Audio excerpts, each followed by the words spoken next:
The race season is on us right now. Pretty much full on. Every weekend there are different races coming at us, and your aim race may be coming pretty soon.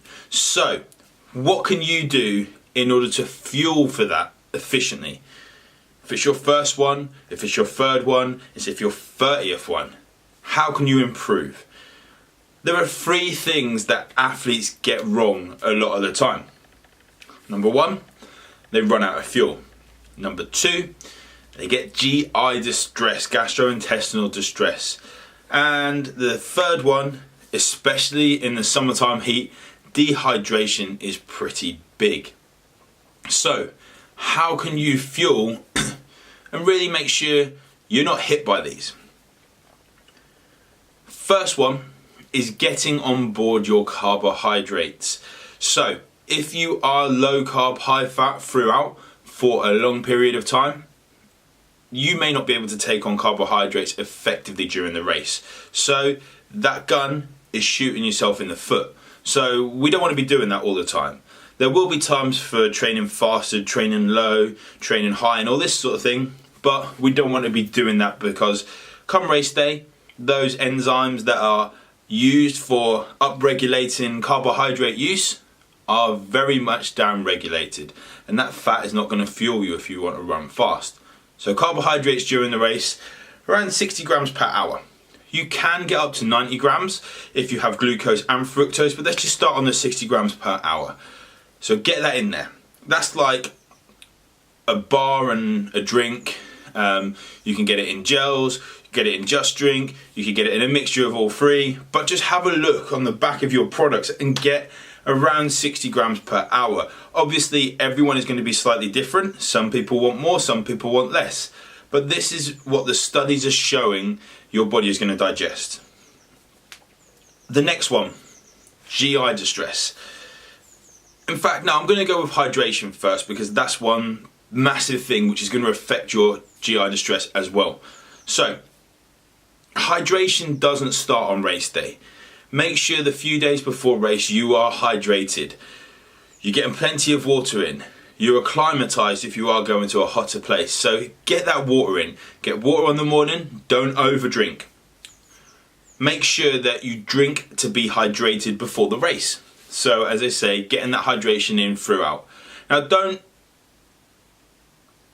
drink based on how you feel necessarily. If you're doing a longer race, then that could be ideal because your body is going to have enough time to actually tell you that I need to drink, let's drink now. But stick to a plan. Find that plan just like with the carbohydrates and stick to it. Reason being is that when you get further into an event, your body is so stressed that 500 milliliters of water that you took on board at the start, it cannot deal with it and digest it in the second half. So it could lead to GI distress. The last thing on hydration is to find your hydration rate. So with that is to weigh yourself like in a training session, roughly around the same climate that you're going to be doing your race in. Weigh yourself at the start, at the end, how much you weighed, how much water you drank, and find that difference. That is roughly how much you will need to take on board per hour. Now remember, the long races you are going to get dehydrated, and the aim is not to keep 100%, well, a goal would be to keep 100% hydration, but being dehydrated is not an issue. Being overly dehydrated is the issue, okay? So weigh yourself at the start and the end of a race, and if you weigh the same, you've kept your hydration up. 2, 3, 4 pounds over the course of a 70.3 is a good number. So a couple of kilos there. GI distress. This is the biggest one I see all the time because too many carbs, get GI distress. Too much water, get GI distress. The wrong carbs, get GI distress.